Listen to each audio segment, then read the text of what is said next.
Will be a complement to this morning's, and we'll be looking at how can international regulatory tools be used to benefit trade, travel, and road transport. And we have two organizations very, very much involved in this, and that is the World Trade Organization and the World Customs Organization. We'll hear from both. And again, I would encourage you to come up with your questions and take advantage of this great opportunity to have these two gentlemen with us here and pose the questions. The first speaker will be Pierre Latrille from the WTO. And Pierre, the floor is yours. The slides are in your hands. Please.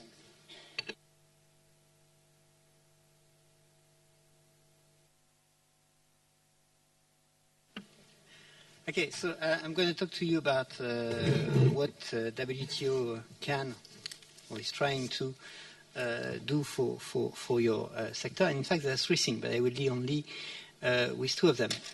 The one with which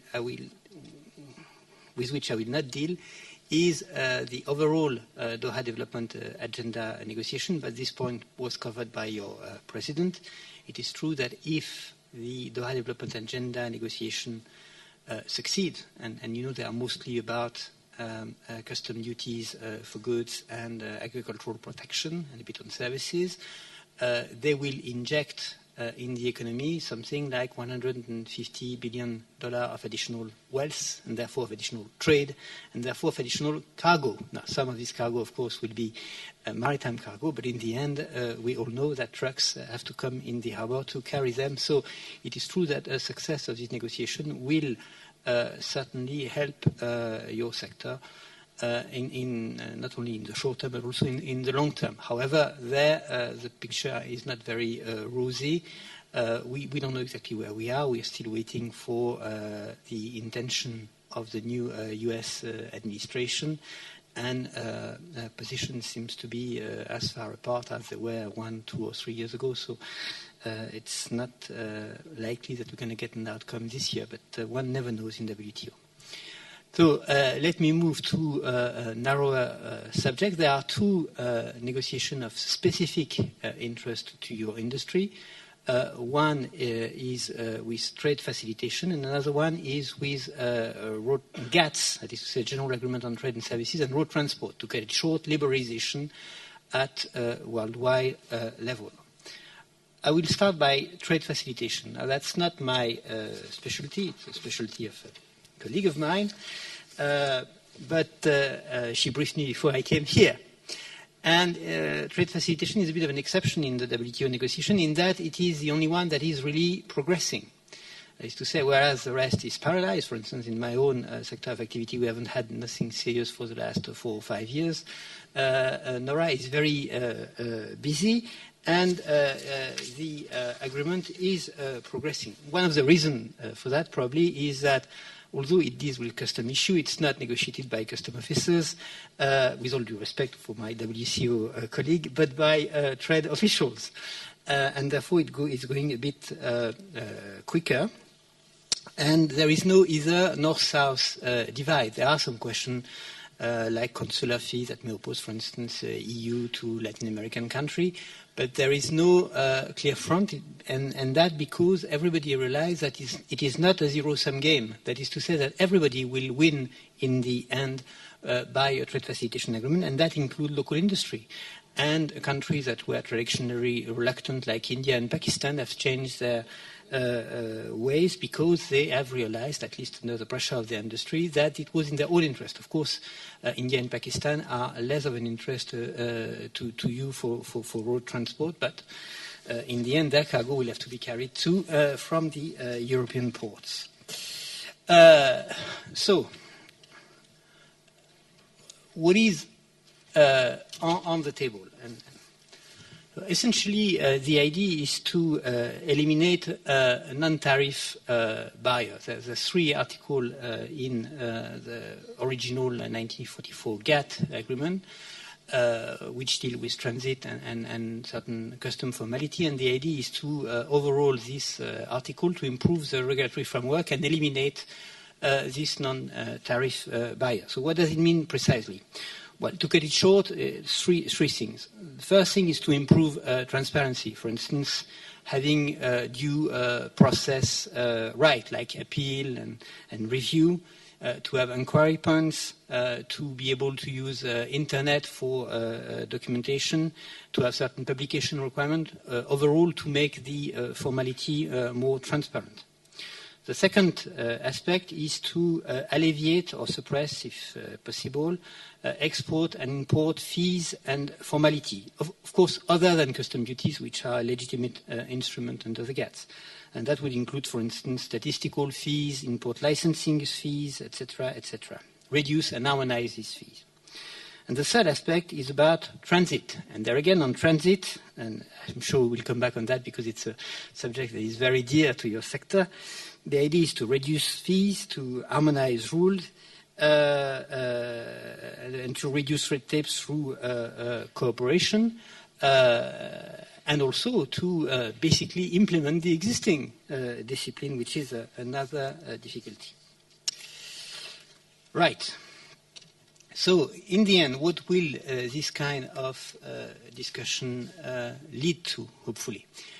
Well, it will lead to more trading opportunity, it will reduce transaction cost, it will hopefully speed up border crossing procedure and create a more transparent and predictable and efficient environment because, of course, your drivers are losing a lot of time at the frontier and your administration, people dealing with the bill of lading in your firms are losing a lot of time getting visas and this kind of thing. And the idea, well, visa is not a good example, but doing formalities, and the idea is to reduce all that. So you should feel a concrete benefit for one from the work of civil servant down in Geneva.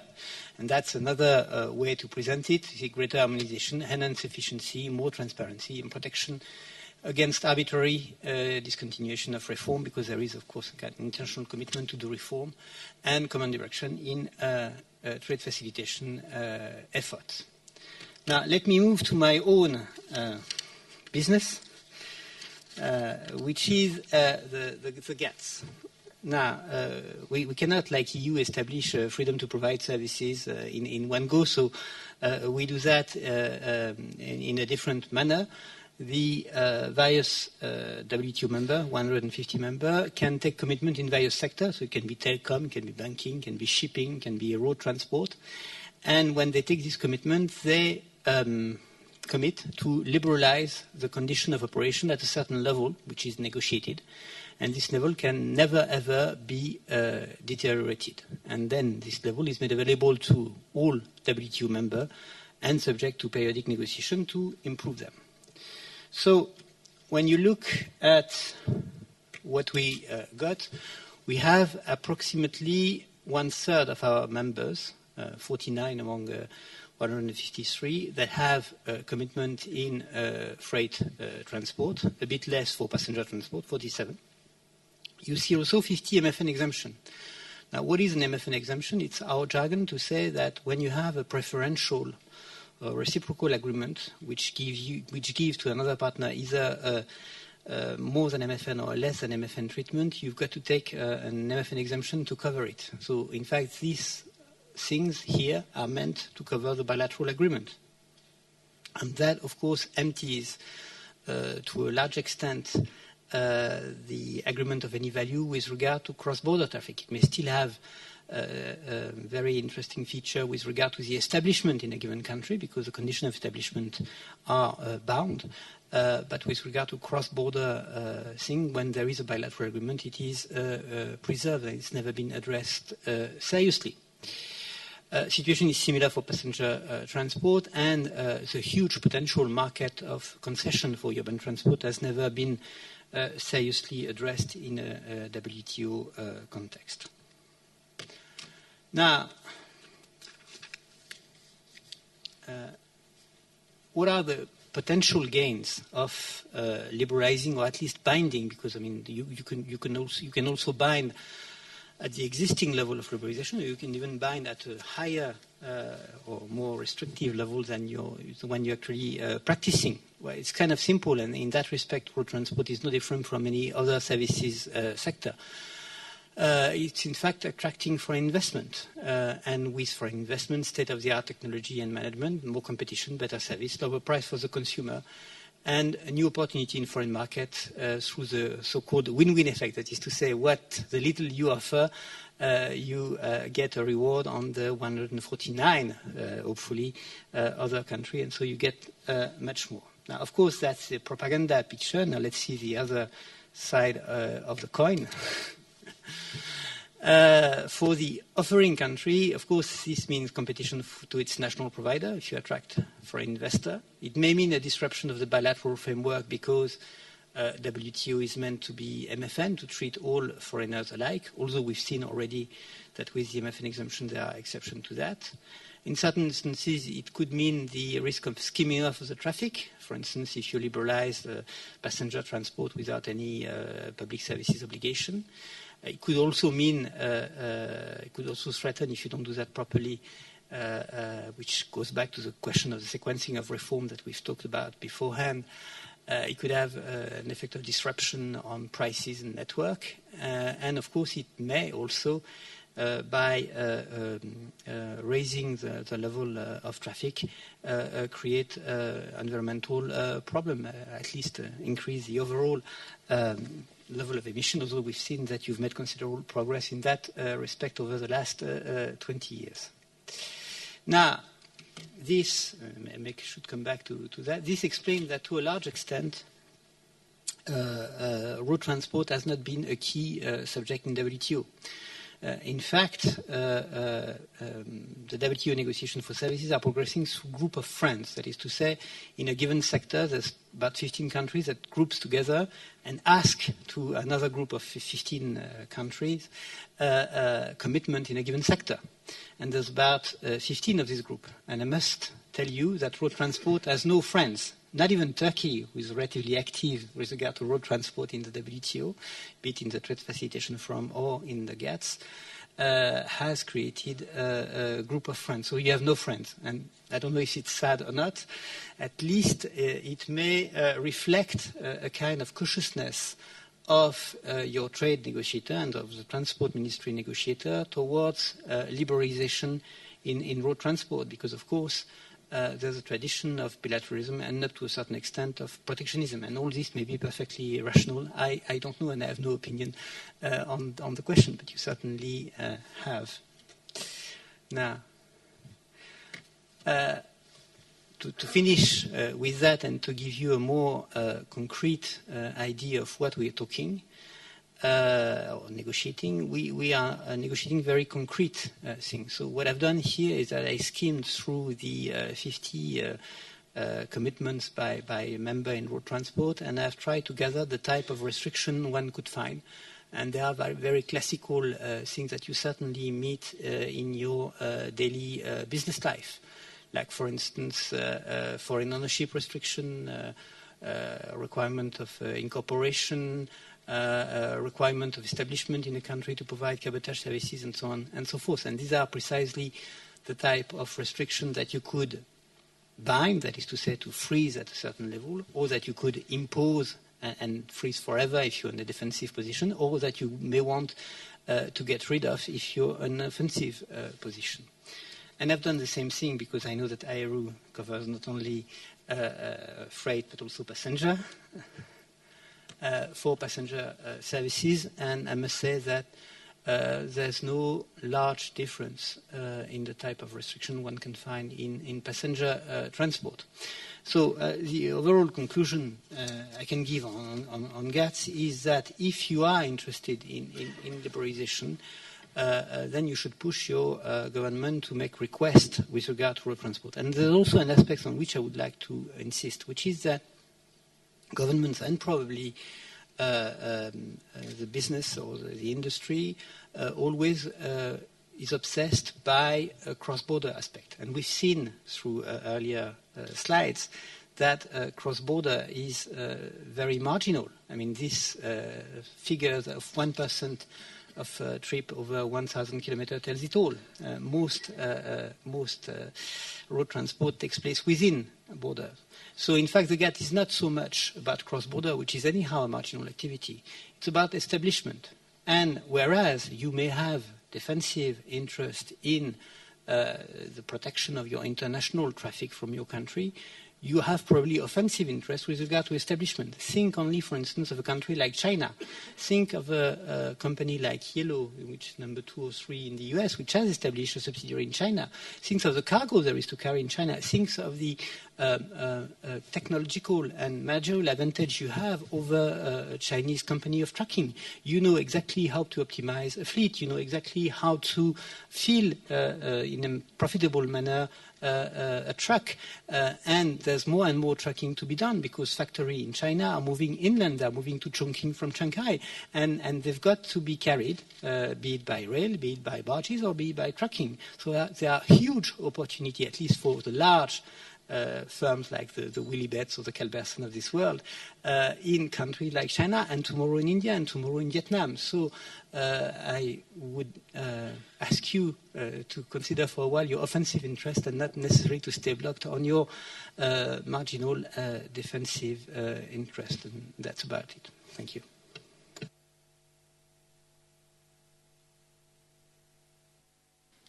Very, very interesting, Pierre. Thank you. Before going to the floor, and I ask you to put up your hands if you have any questions. I see one. Anybody else? Two. Thank you. Before turning to the floor, the President said at the beginning that we had the G20 summit, and they had some very, very positive statements, and in fact, even encouraging all governments to sign up to the Doha round and get it concluded. Since the London summit in April, within the WTO Secretariat, have you felt any impetus to get things done? Has this actually been a catalyst for change? Or is it... I'll be quiet and let you answer without putting any words in your mouth. Answer. Well, you know, traditionally those kind of summit always says that, but they don't say how to conclude, and there, of course, the devil is in detail more than anything else. So there's been a kind of impetus because at least the US negotiators have come back to Geneva, and we haven't seen any for the last 9 months. So it's already a sign. But there's something I forgot to tell you, in fact, and I should. The G20 asked also the WTO to monitor protectionism, and your president in his slide mentioned the neo-protectionist measure. And that's a new thing. It's something different from the Doha Development Agenda. It's what we call the monitoring exercise, whereby the Director General of WTO, Mr. Lacny, does a quarterly report where he tells anything that has happened with regard to trade measure, be them new trade measure, be them more protectionist or be them liberalization measure. And if you hear about a measure more protectionist than before, even if it's allowed by the WTO system because the country in question has no WTO commitment, you should tell us, or you should go through AERU, and AERU would tell me, and then we would check with the country, and it would come in the report, because then there's a peer review. Because at least the G20 country, and now it's extended, it is extending further, and that's one concrete result of the G20, have pledged not to take any more protectionist measure. And we are there to monitor that. So, for instance, I'm monitoring shipping measure in Kenya, in Indonesia, and so on and so forth. So, and I tried, but it didn't work, to do something on a measure in a country east of there, a tax measure. So we are monitoring this kind of thing, and there clearly there is an impact. The whole idea is to avoid the repetition of what happened in the 30s. In the 30s, everybody raised his custom duty, and then and everybody devalued his currency, and then in the end, world trade failed completely. And the idea is to avoid that by naming and shaming whoever does a protectionist measure. So there again, if you see something, just tell us. We'll try to make the best use of it. Great, thanks for that. If we go to the floor. Ladies first, Marco. Please. Thank you. I want to ask a maybe long question. I'm talking on behalf of the Turkish road transport sector. You know, we have many problems about the transit and generally the transport quotas and some barriers. And we are doing something to solve the problem on behalf of WTO and the other EU departments. You know, we have the agreement, and God says that the transit should be liberalized, and there shouldn't be any barrier in front of the transit transport. But we could not do anything to solve this problem. So, do you think that the trade agreement, to facilitate the trade agreement, will solve this problem, and then will be any penalty to the country who do not apply the agreement? It's a very good question and somewhat delicate to handle. The fact is that the rule as it stands, and that's why I was referring to implementing the existing rule, seem to go for an unqualified freedom of transit. And what I hear also is there are quota of transit, which seem a priori, and I say always seem because it may become a sub judice affair, it may become something subject to dispute, and therefore as a Secretariat member I cannot pronounce myself on what the judge would say, but yes, there seems to be a kind of contradiction. So, in fact, there are two ways for Turkey to solve that. One is a judicial way, that is to say, to do a panel against you, and nothing prevents you from doing it, except maybe political consideration linked to your accession negotiation, but that is beyond my kingdom or my purview. That's, in my humble view, the simplest way. If it was radical, the provisions are relatively clear, I think you would win. The other way is to try to get it either through the trade facilitation agreement or through your accession negotiation to EU. Now, the fact of reinforcing within the trade facilitation agreement those provisions will not probably make disappear the quota. You know, the carrot is not enough. The stick is the only real thing. And that's what makes WTO different from any other sister organization, is that we've got the hammer. The reason why negotiation takes so long in WTO, the reason why we've been discussing for the last 9 years, is that because what you write is for real. That is to say, if you don't comply with what you write, you can be hammered through a judicial process. So basically, that's all I can say. There is a way, but it has a political cost, and it's up to you to decide. Thank you. Marco. Microphone over here, please. Thank you.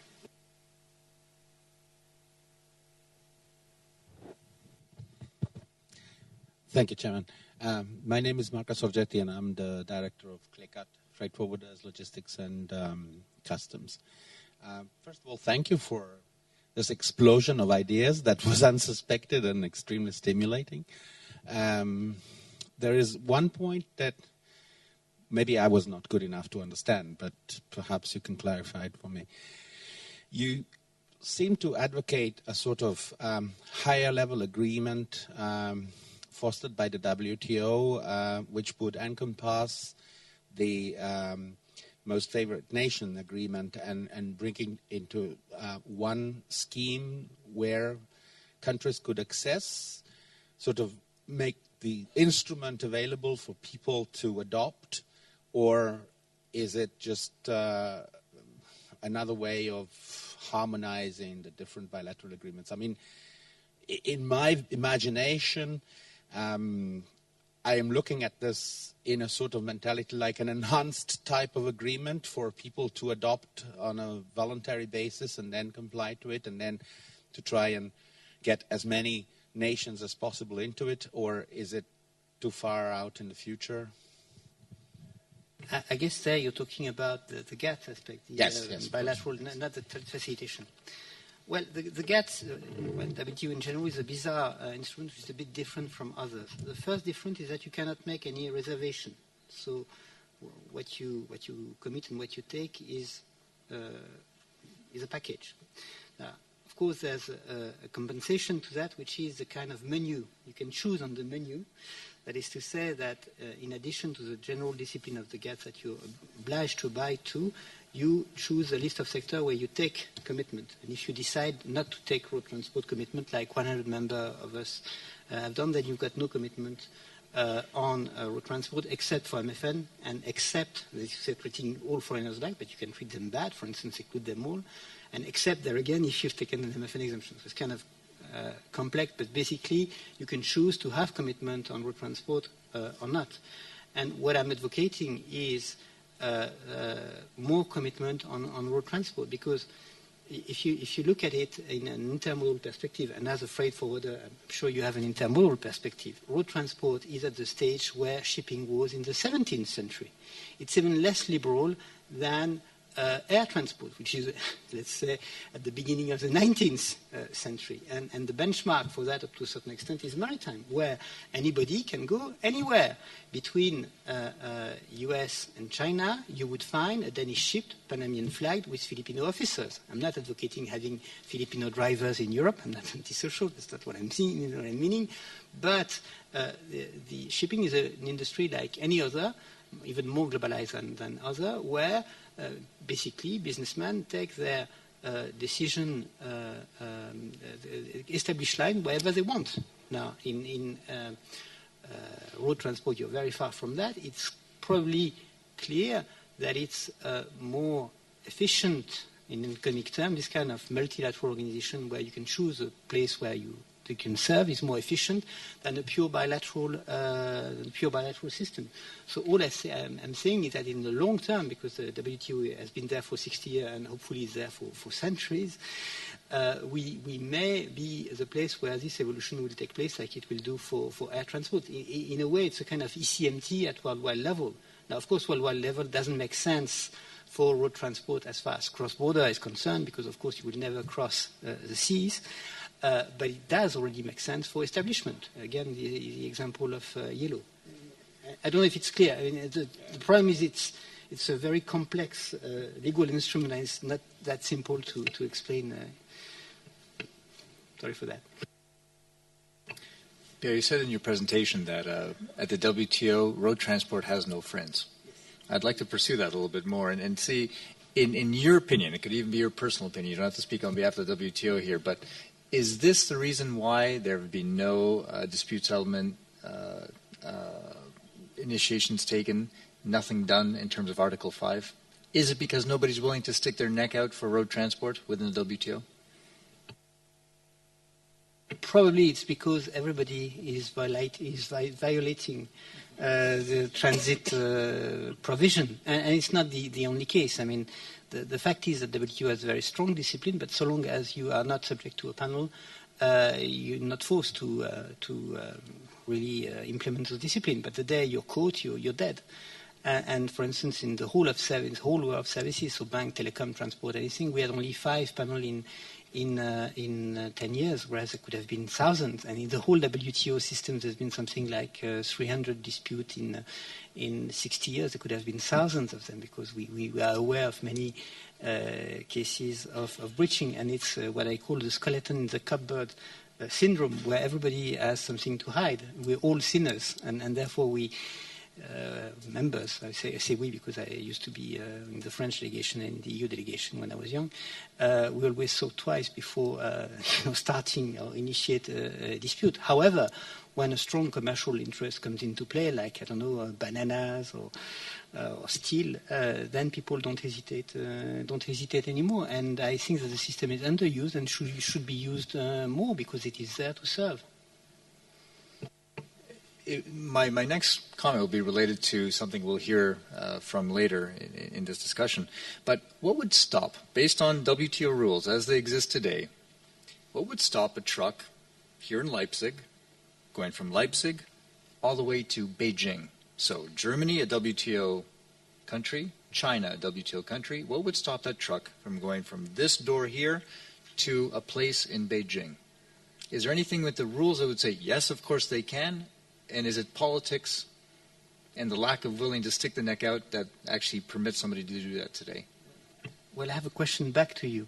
What kind of itinerary would it follow? Would it go through a non-WTO member or not, first of all?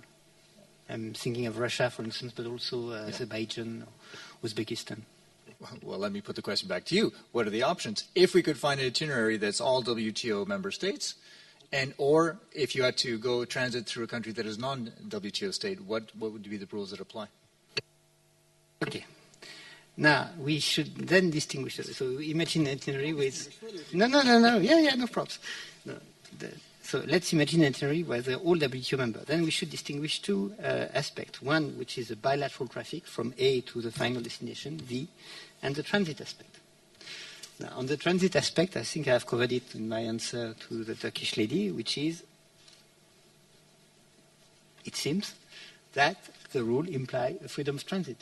So, but in practice, you may face transit quota. And if you're not happy with those transit quota, you can sue them. Full stop.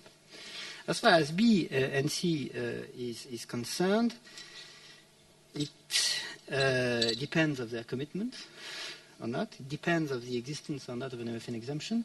And it depends of their bilateral agreement. So there's 5 or 6 different cases, so I would need a chart and a matrix to map it out. Probably there would be a bilateral agreement, a kind of 50-50, and that would be possible even without the WTO. Thank you for that. I would like to ask, going back to Turkey, because you said that there aren't very many friends, if even no friends, including Turkey, in the WTO. But I know that the Turks have recently taken an initiative called the Quota-Free Initiative, and perhaps we could have a little update about the initiative. You could tell the entire audience what it is that you're trying to achieve. And it's very much in line with what is being said here, and that is let's completely liberalize and allow that we don't have quotas, we don't have these bilaterals, but we have a multilateral system to allow road transport to drive economic development. Please.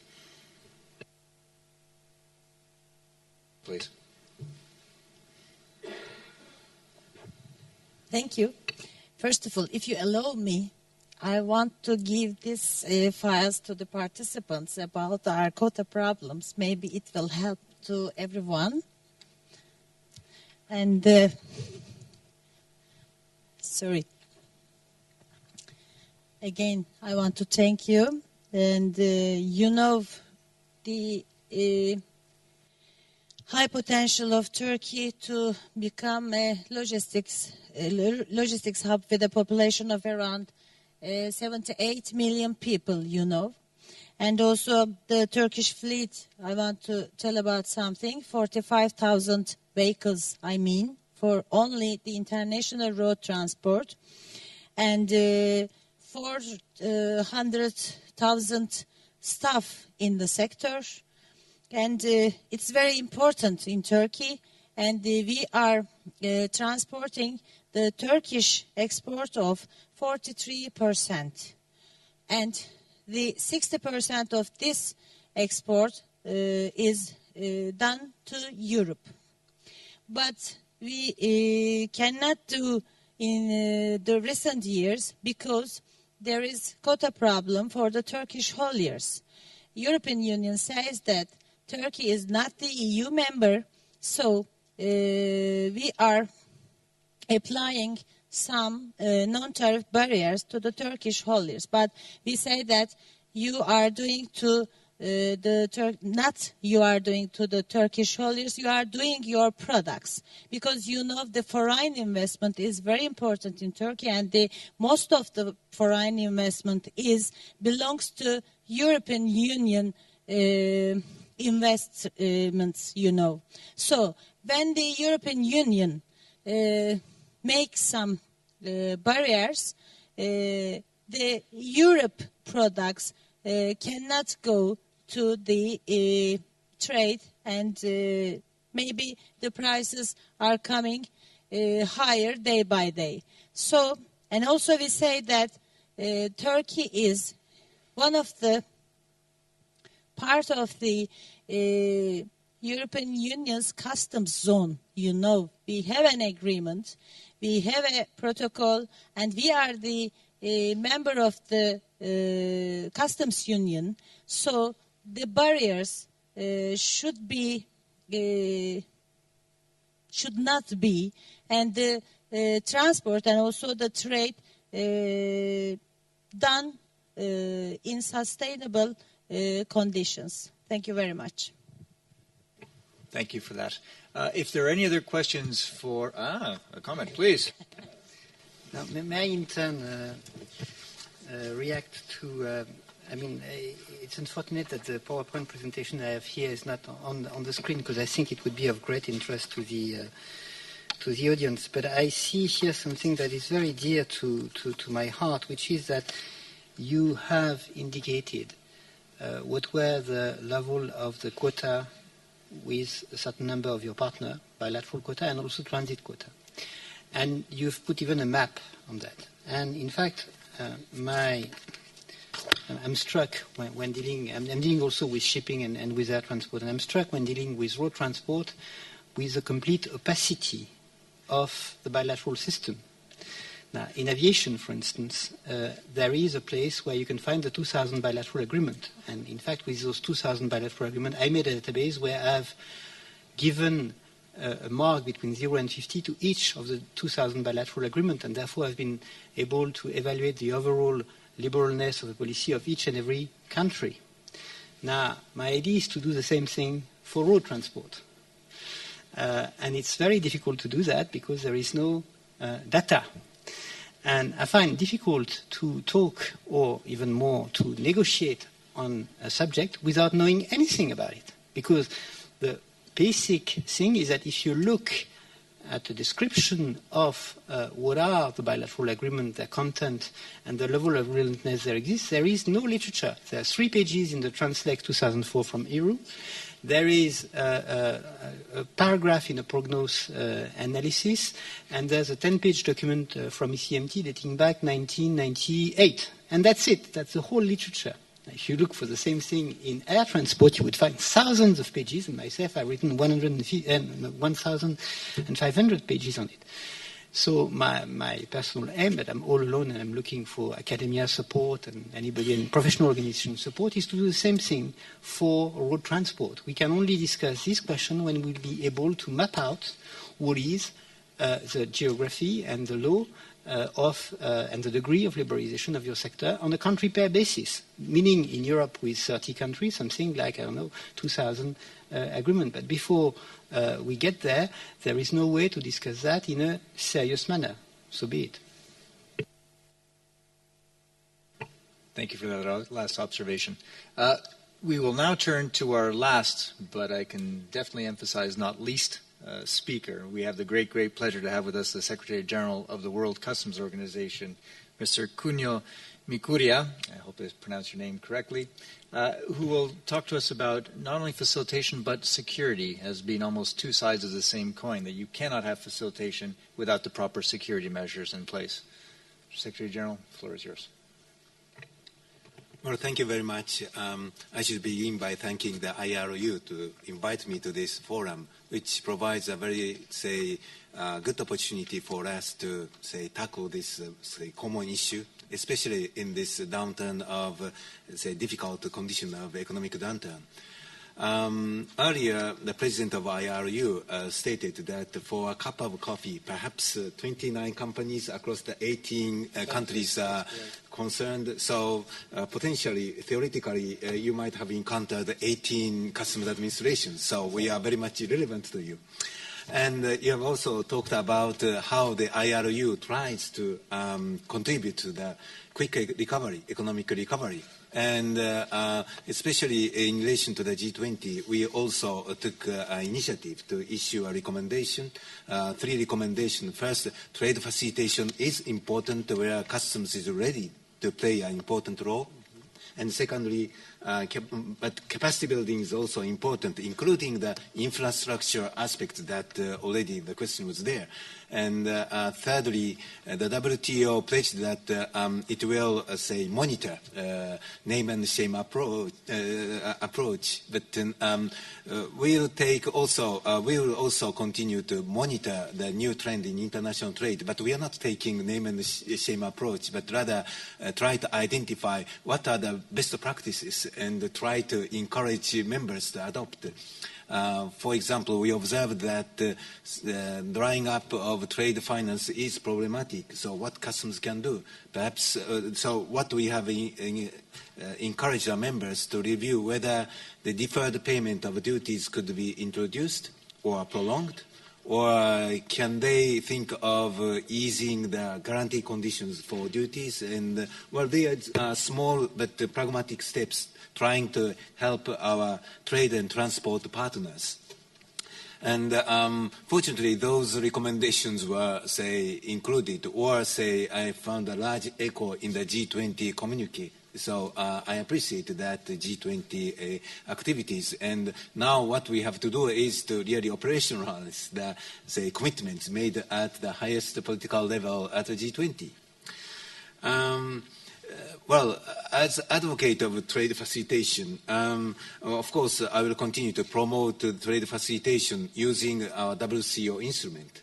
And the central part of our instrument is called the Revised Kyoto Convention, which aims to simplify and harmonize custom procedures by the use of information technology and risk management technique. In this respect, there are many partner organizations. For example, the WTO already, there was a talk about the Doha Development Agenda, which includes trade facilitation agenda. And we very much welcome this undertaking by the WTO. Well, it is known that the current ongoing WTO negotiation is based on or inspired by the Revised Kyoto Convention, because most of the proposals put forward to the WTO are, say, very similar or, say, drawn up from the WCO Convention. But then we try to support that because the WTO, as the representative has explained, is a very unique organization that can garner political attention and support with a potential sanction. So we support this negotiation very much. And as perhaps the most useful part or advantage that the WTO negotiations can potentially deliver is in the area of transit for the landlocked countries. So I can see, the Turkish lady has stated that, but road industry has every interest in closely watching how the WTO negotiations can operationalize, actually, that freedom of transit. The collaboration with other organizations such as UN is also very important, for example, UNECE. And because we would like to ensure that our customs standards are compatible and interoperable with other, say, trade and transport standards. And the WCO has recently got the approval from the UN bodies, the UN CFACT, about our data model, which is the standardized data set and data message on customs requirement and other government agencies' requirement, which are involved in border procedures. And with this standard data set, there is a possibility to support the single window concept, the single window environment. So we very much look forward to the quick implementation of data model by many customs, not only customs, but government agencies. Another important partner is, of course, IRU. And IRU has been promoting the trade facilitation using the TIR currency system and other programs, which we really appreciate. One area that the chairperson has already mentioned is that initiative of border waiting time observatory, because the WCO has also an instrument called time release study, which measures the time required for the clearance for each step. And so obviously there are synergies between the two tools to facilitate trade, and I would like to enhance more that synergy between the two organizations for the shared goal. Now I'd like to move on to the security, which is the main topic of my speech. As we are living in the post-September 11th environment, it is necessary to address the security concerns to keep the global trade flow. And as a matter of fact, as you've stated, secure trading system is really a prerequisite for trade facilitation. And in response, the WTO has adopted the safe framework of standard to facilitate and secure global trade in 2005. This instrument has two pillars. The first one is customs-to-customs network arrangement, which means that international cooperation should be enhanced among custom administrations to exchange information and keep the flow information open, and especially with the pre-entry information, customers will be in a position to assess the risk of each consignment, and if we identify that they are, say, low risk and legitimate trade, we just facilitate. And when we identify high-risk cargo, then we concentrate our attention on those very limited number of cargos. And in that way, security and facilitation could be incorporated into one concept or one technique. The second pillar is customs business partnership.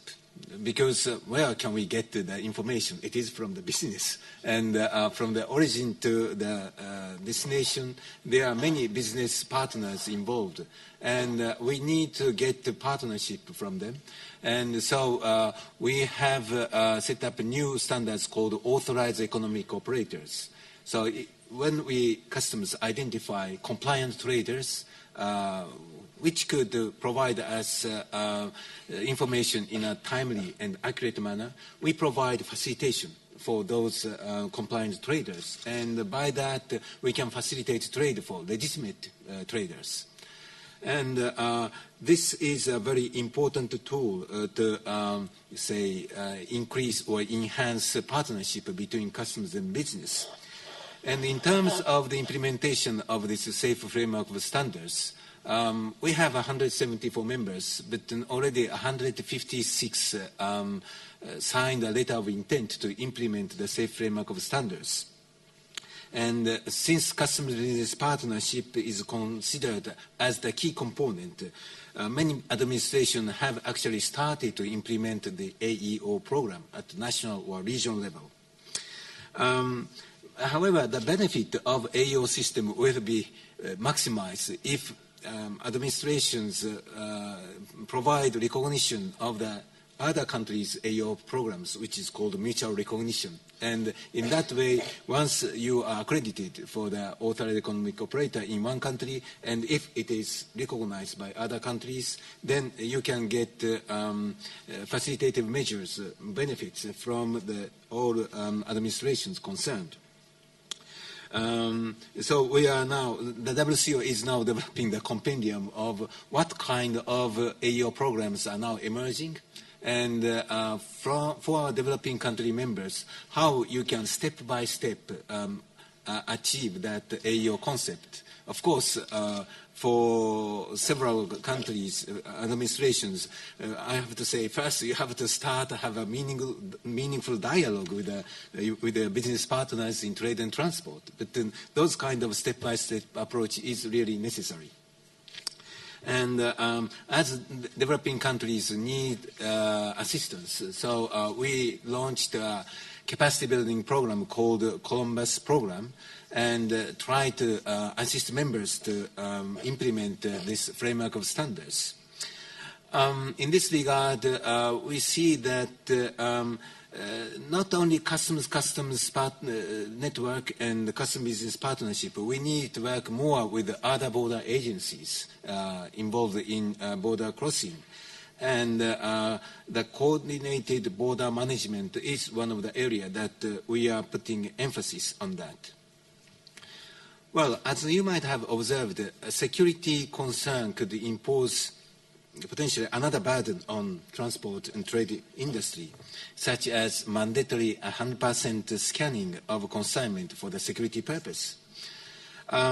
This WCO instrument of safe framework standards has been developed precisely to avoid such excessive but inefficient security measures by establishing customs and business partnership for the risk management purpose. I hope that we can enhance partnership with the road transport industry in implementing the WCO safe standards that will ultimately facilitate the global trade. Well, I'd like to touch upon other synergies between the road industry represented by the IRU and the WCO. The mission statement of the IRU states that by working for the highest professional standards, the IRU improves the safety record and environmental performance of road transport. The customs community regards professional integrity as the cornerstone of any capacity building activities. This is why the WCO Arusha Declaration recommends that customs should introduce information technology to reduce the unnecessary interface between customs and trade, even at the remote border crossing points, while improving human resource management. Anti-corruption measures require the efforts from both customs and business because, well, it takes two to tango. I would like to enhance cooperation with the IRU in these critically important areas as well. Even if you have the state-of-the-art inspection equipment and system to ensure security, what would happen if customs officers and economic operators are corrupt to abuse such technology?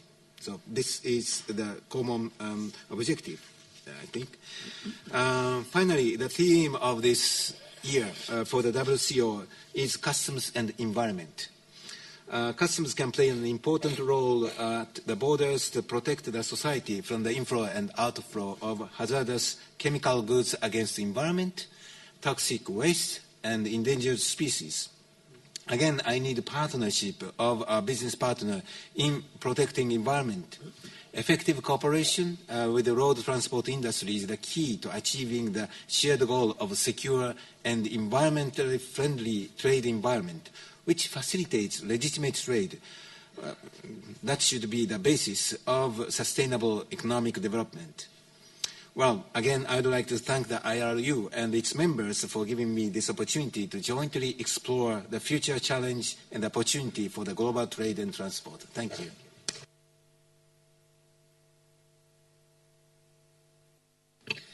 Thank you very much, Mr. Secretary General. I see that there are really 4 areas just noted down where there's a natural synergy between the IRU and the WCO, and I just wrote down in border waiting times that we both have instruments where by working together we can actually help get a handle on this problem. Professionalism within the industry, whether it means training customs officials, training our drivers, training our transport operators through the IRU Academy, we can have a partnership there. Implementation of WCO Safe Framework, also there we believe that there are instruments, existing instruments such as the Tier Convention that can help us out on that, and we can explore that further. Information, as you said, from business, and there we have an application, the IRU Tier Electronic Pre-Declaration, which exactly that is giving to customs the information in advance of what is coming, so that we're working in partnership instead of working in a conflictual way to say how can we help each other, 1, enhance security, and 2, ensure facilitation. Before taking questions from the floor, and I'm sure there are many of you who want to ask the Secretary General some questions, I would like to take a small break here from the panel and shift to the audience, because I want to show something about the real world. The President mentioned, if we could stop that for 1 second, the President at the beginning mentioned the IRU's new Eurasian Land Transport Initiative, and Secretary General, why I want to interrupt the proceedings right now is we would like to present the preliminary findings of our NELT, of the IRU's NELT initiative, because what it is, it's a real-life experience of what happens, in particular from China to Europe and in Central Asia, in terms of the border problems that are faced. And so that I hope that in discussion, after seeing reality, that we can have a very fruitful discussion on what needs to be done to actually enhance, promote, and further facilitate road transport. And I give the floor to my colleague Igor Runov, who is the General Delegate of the IRU to the CIS and region. Igor, the floor is yours. Thank you. Does it work?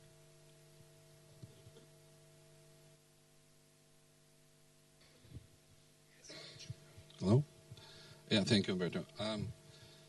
9 months ago, we started NALTI project, and for those who don't know what it is, it's New Eurasian Land Transport Initiative, and this is acronym coined, as I said, 9 months ago. It basically means the beginning of regular commercial haulage under scrutiny, and monitoring along 7,000 kilometers according to UNESCAP technology. Today, we have baby delivered 9 months later. And we have in this room the general director of the company who was involved, Mr. Mikhailov, and even the truck driver, Mr. Rustaev, who is sitting there. And you can really, after our meeting, talk to them and find what is the reality on this. But as they say in Russia, it's better to see once than to talk 10 times. So I want to offer to your kind attention the 9 minutes video clip which we prepared specifically with this, for this meeting. And after that, I can make a few comments. Thank you.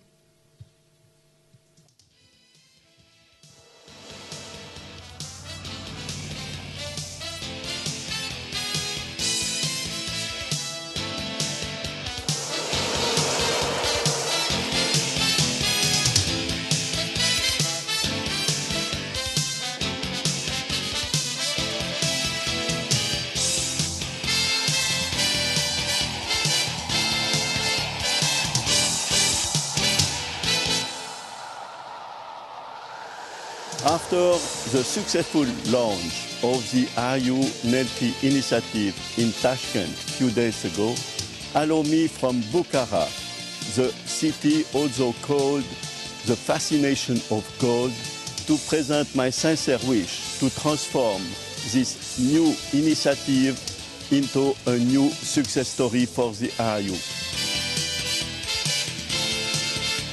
I wish all the best, not only to the IRU NELTI initiative, but also for a prosperous exchange of trade and trade development between all the continent and forever.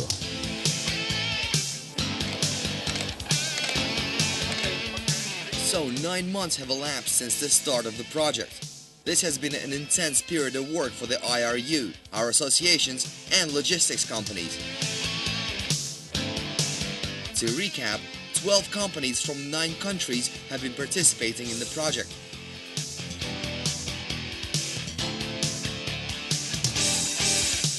Throughout this period, they have been making non-stop shipments along 3 principal routes of the historic Great Silk Road. Simultaneously, they have been monitoring and recording road conditions in special journals that were developed using UNESCAP practices. What are the principal outcomes of the project? 145 round trips covering a territory of 24 countries. Our drivers have spent 4,167 days on the road and have crossed a total of more than 1,000 international borders. 4,200 tons of high-end goods have been shipped, from food products and semi-manufactured goods to medicine, equipment, diplomatic consignments and electronics.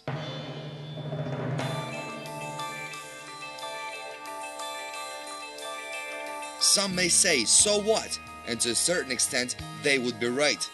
This is not the world's fastest delivery method, nor is it the cheapest. We would not dare to compare ourselves with the pipelines that transport millions of tons of oil, a topic that European politicians never tire of talking about. Nor can we place ourselves on the par with the railways and their multi-billion-dollar state subsidies. This project has already proved that road freight between China, Central Asia and Europe can be a commercially viable, safe and stable affair.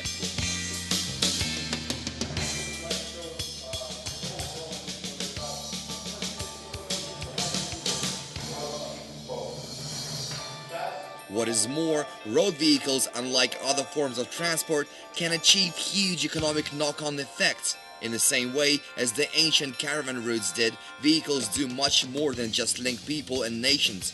They're also responsible for creating new jobs, helping to integrate the economies of neighboring countries and giving them access to world markets from which they have previously been excluded. The Chinese have a saying, "If you want to get rich, build a road." China has been giving the world a very graphic example of this concept in recent years. What have been the most important lessons we have learned in the course of this project, which we hope will be of interest not only to the business community but also to politicians on various levels and the leaders of international organizations? The most striking lesson is probably the fact that without the need for vast investment, the existing road infrastructure is already in an adequate state to support a significant increase in road haulage along all three main branches of the Great Silk Road. And the problems? Of course there are problems, but our main task today is to fill these empty highways with real volumes of road freight. This leads on to our second main lesson. The problems we're facing today are all the result of human factors. The vehicles shipping cargoes along Nelty routes spent 39,000 hours idling in queues, which makes up 39.7% of the total time on the road. Plus, they were forced to hand over bribes worth a total value of $144,000.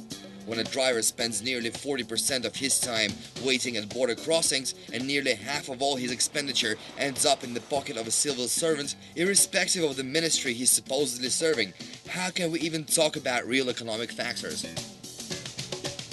So how do we tackle these problems?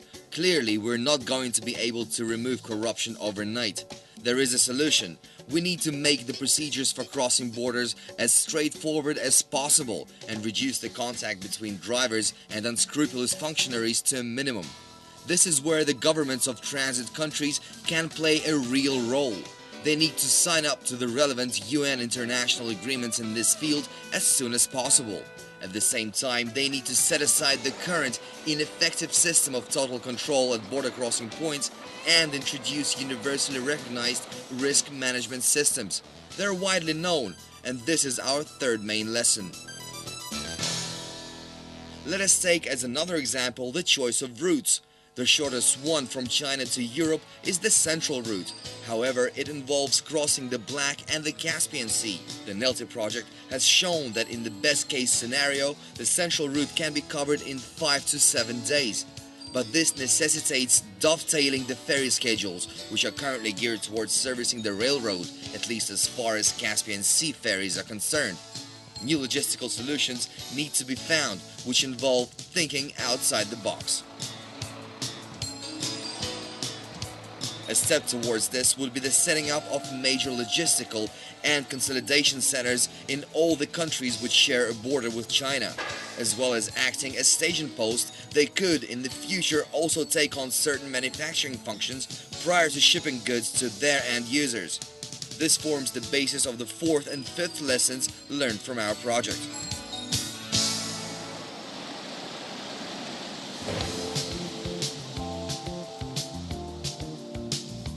We have made many more instructive discoveries over the past months that will all be analyzed and the outcome and recommendation in the form of a roadmap.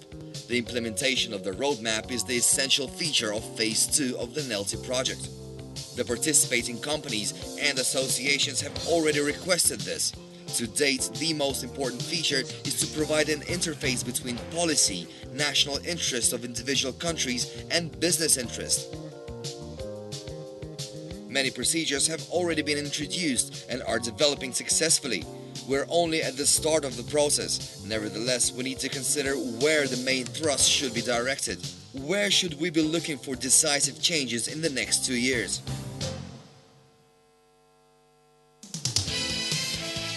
Above all, in the fields of regulation and institutional reform.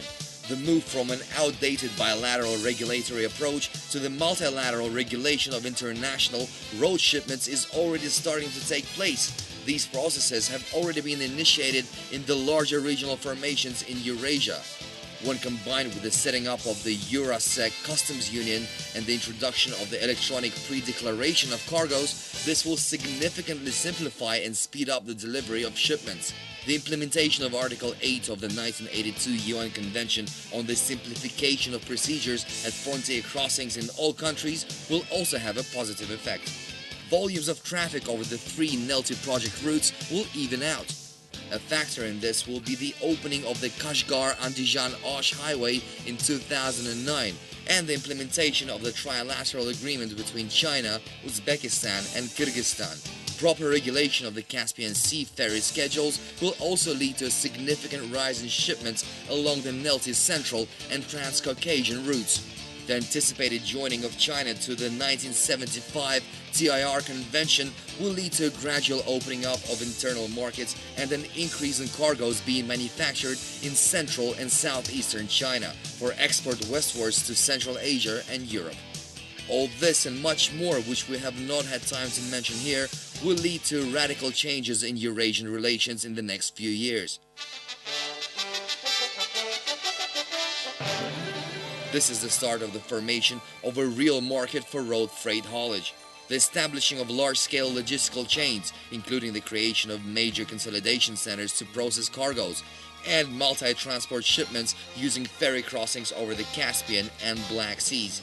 This period will see the first pilot shipments of cargoes from China to the USA, transiting via Central Asia and the Caucasus. The current financial crisis and credit crunch will only serve to speed up the development of these processes. Experience has shown that road freight haulage is always the quickest to adapt to economic downturn. The current crisis will be no exception. International trade will soon start to recover between the 3 principal centers of world economic growth, and the revitalization of the Great Silk Road will shortly become one of the most important elements in the contemporary system of both world trade and of human relations.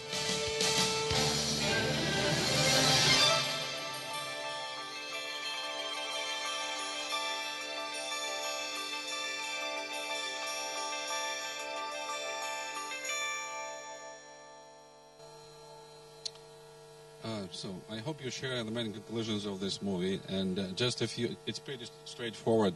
There is no infrastructure impediments along this the 7,000 kilometers from border with China to Europe. Most of the impediments are man-made. So just 2 comments on this video. One is the need for business and state partnership or public partnership, as it formulated in many international organizations, and the failure of majority of the documents in the last 20 years related to revitalizing the Silk Road is based on the failure to include businesses into negotiation process. So instead of creating another set of instructions to the governments, the best way would be to start up some pilot projects, and based on those pilot projects, to motivate the governments of the states to introduce necessary changes in administration of the border crossing points, of regulation, and so on. I'd like to mention 2 positive examples in this area. Recently, the Turkish government negotiated with their Georgian counterparts the model cross-border points in Sarp, and I think it could be a good example for other countries to follow.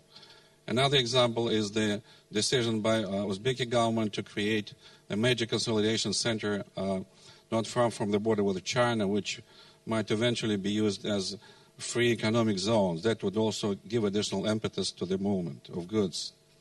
And my second observation relates to the participants of this exercise. As you have seen, most of the companies involved were from the CIS and Turkey.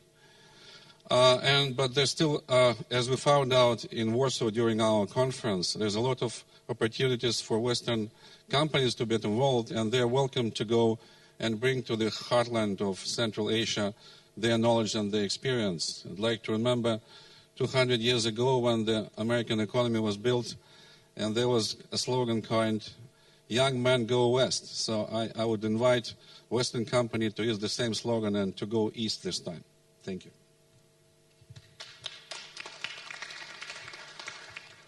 Before getting back to the panel, we have with us, as Igor said, Dmitry Mikhailov, who's one of the transport operators who actually affected these transport. And I think since we're talking about reality, and since we have the great privilege of having a transport operator who's affected these transports here with us, perhaps you could just tell us some of your experiences as the company owner and what you went through, please. Thank you, Mr. Pretto. My name is Dmitry Mikhailov. I'm the General Director of our Atrium Logistic Russian Federation. And first of all, I would like to say thank you for inviting me to the conference. You can see all our trucks outside the building. And we're in German, and I would like to switch in German, if possible. Thank you. Vielen Dank. Unsere Firma arbeitet schon seit 10 Jahren im Gebiet von Transporte zwischen EU und GUS-Ländern, vor allem Zentralasien-Ländern. Unsere 12 Lkw, wir fahren pro Jahr mehr als 2,5 Millionen Kilometer und machen mehr als 100 Roundtrip-Transporte im Jahr. Ich möchte ganz herzlich Iru und Nelti. Oh, sorry. The microphone was off. Okay, well done. So let me thank you for the invitation. And the NELTI project is a project that actually does transport real existing products. And thanks to the NELTI project, we have this Transportation Logistics and Coordination Center. They help us to overcome difficulties with customs and paperwork and other problems that have cropped up. As you may know, in Europe, there is this feeling that the Central Asian countries are dangerous and that there are no roads. But that is not reality. As Mr. Lacny said, good roads exist, even perfect roads, maybe not as good as in Europe, but certainly roads you can travel down, 4 lanes, the infrastructure is there, guarded parking lots, also your mobile phones can receive and send calls, the technology is there. The problems are mainly customs formalities, concessions, licenses, and problems for the drivers. A truck does about 3 round trips in 2 months, but I only get a visa for a driver for 3 months or for 30 days, and so I have to employ somebody in addition because the visa is only valid for 30 days. It costs a lot of money, and together with NELTI, we're working on this problem. And we want things to be better, and I will continue to work with the NELTI project, and the NELTI project needs to grow, and we as a haulier will always be on board. Thank you. Thank you very much for that. It's always good to hear about reality, even if reality is, in this sense, somewhat depressing. But we have with us the Secretary General of the WCO, who hopefully, in working in partnership with the RU, we can deal with many of the problems they're facing. As you said, and as we saw in the film, 39.7% of the time in the NELTI project of these trucks was lost of trucks lying idle at borders. Mr. Secretary General, how do we get over this? We have a view that we have existing instruments that could help facilitate transport, that could allow road transport to go all the way from China to even here in Leipzig, but it's not working. How do we work together to get it done? Thank you very much. I appreciate this reality check, which is very eloquent to tell what is the problem that we are faced with. And essentially, you have identified 2 problems. One is 39.7% of the time loss by, say, cross-border. And another type is, say, it will be more on the cost issue, but the bribery. Yes. So those 2 issues are really hard to the WCO as well. And for this 39.7% of time loss, what is the reason? What is cause? And you have already explained to us that custom procedures and visa and other license issues, which are very typical to this reality. And what the customers try to do, we encourage our members is, well, like you have done with this NLT project, just to say really identify the real bottlenecks by, say, measuring the time for each step. For example, from the arrival of the truck to submit the manifesto or, say, a necessary declaration at the customs, normally it takes time because of the lack of necessary information, etc.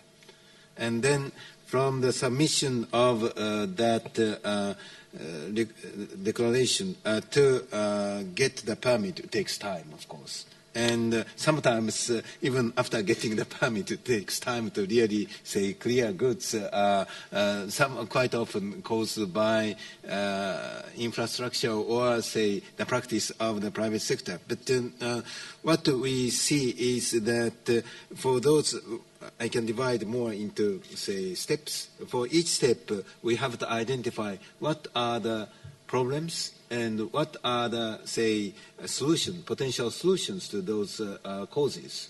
And quite often, it's from the customer point of view, it is really we need to get information, the real, say, good information to allow us to, say, assess the risk and get the, say, provide a permit as quickly as possible. But at the same time, quite often there is, say, antiquated procedures and excessive procedures. So simplify the procedure. But for that, we would like to have that information beforehand so that we can quickly process the information and provide that permit. And if we simplify and make the automatic procedures as far as possible, then we can reduce that opportunity of a bribe, say, payment of the bribe. So this is how we see. So we recommend that simplify procedures, and for that we need the cooperation, greater cooperation from the transport and trade sector. Because, say, goods arrive, but without that necessary information or data, we cannot, say, be satisfied if it is low risk or not. So this is a joint effort in the future. And for the bribery part, of course, that complex procedure created that opportunity.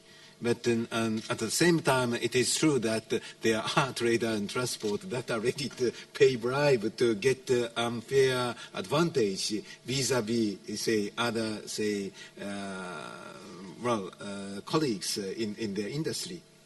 So for that, we recommend that customs adhere to the higher standard by several means. But at the same time, we'd like to have the similar commitment and cooperation with our business partners. So I think there are many areas that we can work together. As far as your revitalizing the Silk Road is concerned, we in customs, there is an echo. And last year we have, say, Turkish customs has taken the initiative to organize a Silk Road customs gathering where, of course, the IROU was invited. So there are, say, a good willingness from the both parts. So how to get the real cooperation is what I'd like to see. Thank you. I could completely monopolize the microphone right now, and I won't. I will keep quiet, and I'll open the floor up to you, and either the panelists or somebody from the audience, if you want. President Dario, please. Perhaps the question is short. The answer may be short, but may be difficult. I do believe, and I'm sure that people involved in international trade and transport welcome your hard effort towards developing this WCO safe framework of standards and AO status. And I have just calculated this, that with 174 member countries, you may have either, to be precise, 15,051 bilateral agreements or one multilateral instrument. And there are very many solutions in between. Mikuriya, how can you achieve the goal, which is to have it internationalized and definitely to have one multilateral, very efficient, widely recognized instrument? Is it feasible? Thank you. Thank you. That is another reality, that many countries prefer bilateral agreements. Because United States, New Zealand. Because, say, country doesn't necessarily have confidence in all the, say, 174 members. It's sad, but it's the reality. So they try to have more bilateral approaches. And what we have done is that, okay, so you will start with bilateral approach. But then first, that bilateral approach should be harmonized, at least, as a starting point. So this is why in the safe framework of standards, we set standards that if you would like to do that bilateral approach or, say, arrangement at a bilateral level or regional level, you need to satisfy certain standards. Mm-hmm. And you shouldn't, say, build up another onerous standards upon that global standards. So you have to be in line with that international standards. And then gradually, with that, you have referred to the mutual recognition between U.S. and New Zealand. Mm-hmm. So gradually, we will develop standards of mutual recognition upon which all members should be based upon. And, in that way, we can move towards that, say, very standardized bilateral and regional agreements. And the goal would be the multilateral agreement. But we take into account the reality, so we try to have that balanced approach. But in the interest of both customs and the business, we would like to have that very harmonized system. Thank you. Please. Sorry, Chairman. Can I just mention that we've been speaking about delays of border crossings for freight, but also we have to remember that quite often passengers are inconvenienced as well, so that's something we really ought to bear in mind. Thank you very much. Passenger part is also important because customs process not only goods, but passengers and transport means. So increasingly, customs administrations are concerned with the border management of not only goods, but the people as well. And actually, there are some customs administrations that discharge the role of that, say, immigration part as well. So what we are doing, advocating, is coordinated border management by which customs should be really, we can have an integrated approach between goods and passengers, but at least we need enhanced cooperation, collaboration, and those were C words, but cooperation, collaboration, coordination is necessary. So this is exactly the way forward that we are looking for. If I could just jump in and say that the economic crisis is now going to force us to accentuate our partnership and really work now towards the goal of facilitating trade and road transport. And one thing you also mentioned, Mr. Secretary General, in your opening remarks, you mentioned the environment. And I think it should be stressed that if we look at waiting times at borders, it means in terms of the environment, fuel being burnt while the trucks and buses just sit there and idle because they can't lose their spot and they just have to emit all these CO2 emissions for nothing. Just to move ahead, and in times staying there 2-3 days, burning fuel for nothing. So if we're really worried about the environment, this is an issue that we have to tackle because that's fuel being wasted for nothing. Without mentioning the fact that with these waiting times, without the fact that there are 40% of the time is lost at borders, that means there are more trucks on the road to make up for that loss because the goods have to get to market. And the moment the goods have to get to market or the passengers have to get to their destination, it means you need more vehicles on the road. So again, it accentuates the need for us to work in partnership to find the right solutions. Pierre, I'd like to bring you into this because also you get your view on this reality because you, like us, are in Geneva and we have our offices, but just your impression on this reality of almost 40% of time lost because of border waiting times, and you coming from an organization where the whole purpose is facilitate trade. I'd like to hear your views. For us in Geneva, I think it's quite dispiriting because we may devise the nicest rule in the world, but the reality remains, which is difficult border crossing, corruption, and there's very little thing we can do about it, and that's very frustrating because to a large extent nowadays it seems that the biggest obstacle to trade are not really regulatory barrier per se, but trade facilitation problem, and it's clear that both the business and the government are attaching great importance, and rightly so, to trade facilitation negotiation rather than to market access classical negotiation, because that's where the problem lies. Now, how far can we, international civil servants, contribute to solve it is a difficult question. Thanks for that. Marco, you wanted to jump in? One sec, please. Thanks, Umberto. Well, on this particular point, which is, in my opinion, extremely relevant and unfortunately very costly. Well, on the one hand, I register what you say and I feel for the situation because we also suffer from it.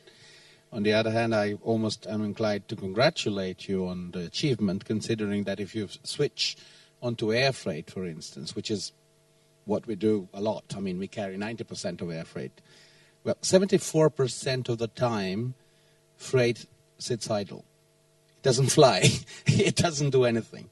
So you can easily understand that this is probably one of the biggest issues we have in freight movements, because it's not limited to the road. It's, let's not even talk about the rail, where idle time is, we have been discussing a lot also with you, the primary freight corridors project, which is supposed to sort of lift the freight out of this idle time when we have to wait for other trains to go by. And it's a general problem that we have in all freight movements.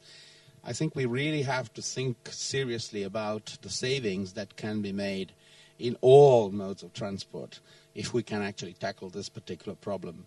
Because the road is certainly very affected very heavily, but other modes are as affected, if not more sometimes. Thank you.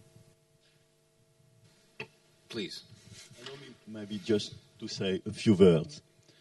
In my view, it is too easy to have as target the civil servant asking bribe and to make them the responsible of the problem. In my view, in the road transport, and as it was clearly mentioned with the report, the NETI report at this stage, the problem is a problem of mindset.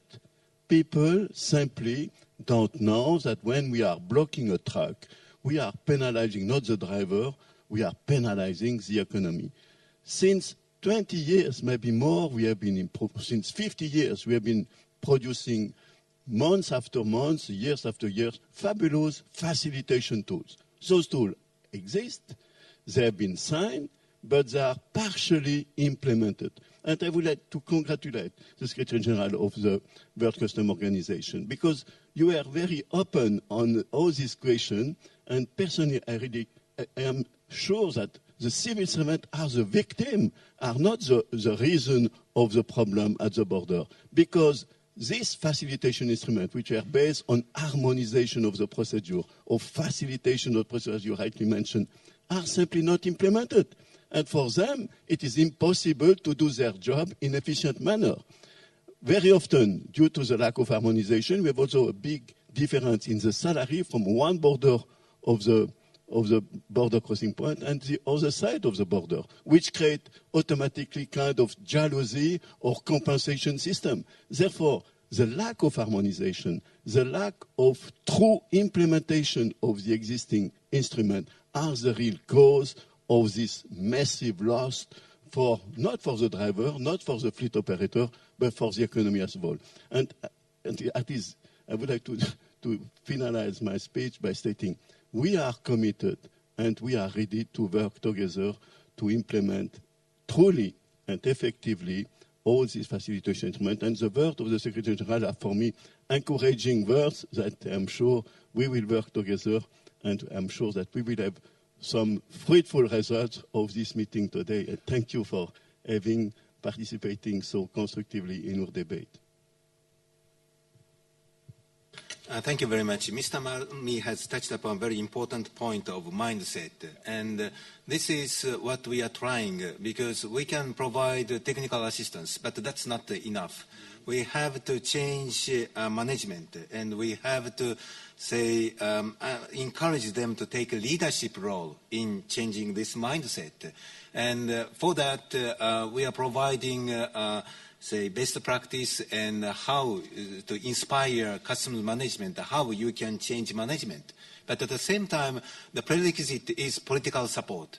And who can provide that political support? It's business. Yes. Business should, sit at the driver's seat, literally, and drive this way and ask the government to move the head of the government to, address this issue, because customs manager alone can't tackle this issue.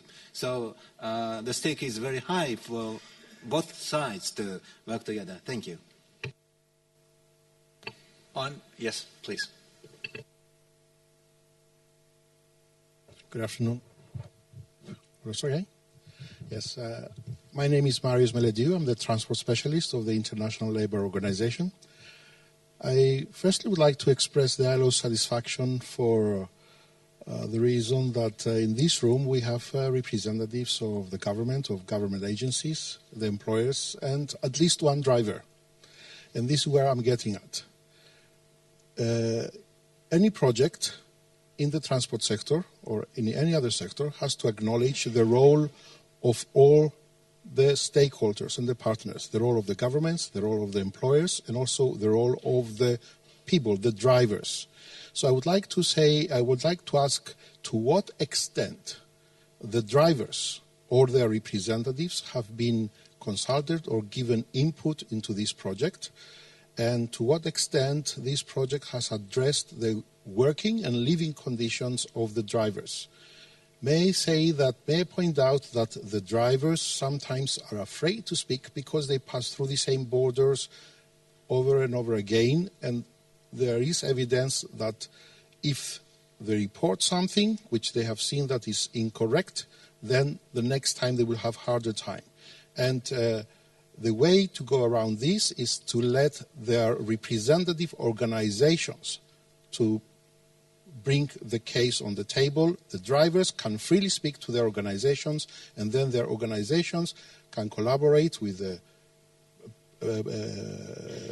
project or with the government or with the employers to at least identify the problems. Thank you very much. Thank you for the question. I'll turn the floor to Igor Runov, who I hope will talk about the logbook that was created, so really to have the input of the drivers. Please. Yes, thank you. I think that's a very good point which you raised. And in fact, the truck drivers were involved very heavily from the very start in the whole process. And you maybe have noticed that the diaries which were developed in the cooperation with the UNSCAP were for the truck drivers to fill. So all information which we now collected from this project comes from the drivers. The number of stops, how much time. I mean, this 39% is not something which we from the air. It's based on very concrete results of the monitoring the border waiting time. We also watched very carefully that the drivers strongly fulfilled the obligations of rest and work time, because this is part of our principal approach to the industry. So I think that you'll see in much more details the results of our project in a couple of weeks. We'll present it in Almaty, our final report, and we'll be happy to send you a copy. And if you find something of more specific interest, we'll be delighted to continue our cooperation in solving the problems which the truck drivers are mostly hit by. It's not the company who suffers from the border waiting time. It's the truck drivers who spend days in their cabins. It's the truck drivers who suffer from the lack of visa support in many countries. Thank you. One last question, and then we wrap up. Or comment, whichever it is. Sarah Fink from the International Transport Workers Federation. Just a small supplementary question. You said the drivers spent days in their cabins, and in many parts of the world that's been the issue that we've been looking at, is what the facilities are for drivers and investment in facilities for drivers. So I wondered if you had any perspective on that. Thank you.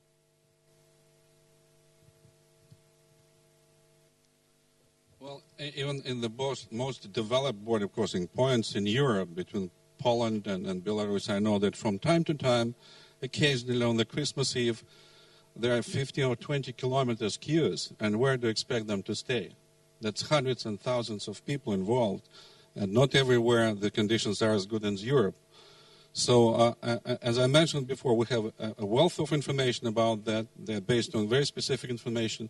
We'll be delighted to share it with you. On that note, I think that we could conclude that all stakeholders, and I do mean all stakeholders, have an interest in facilitated trade and road transport to reduce the border waiting time so that the drivers can get home when they need to get home and don't have to just stay there.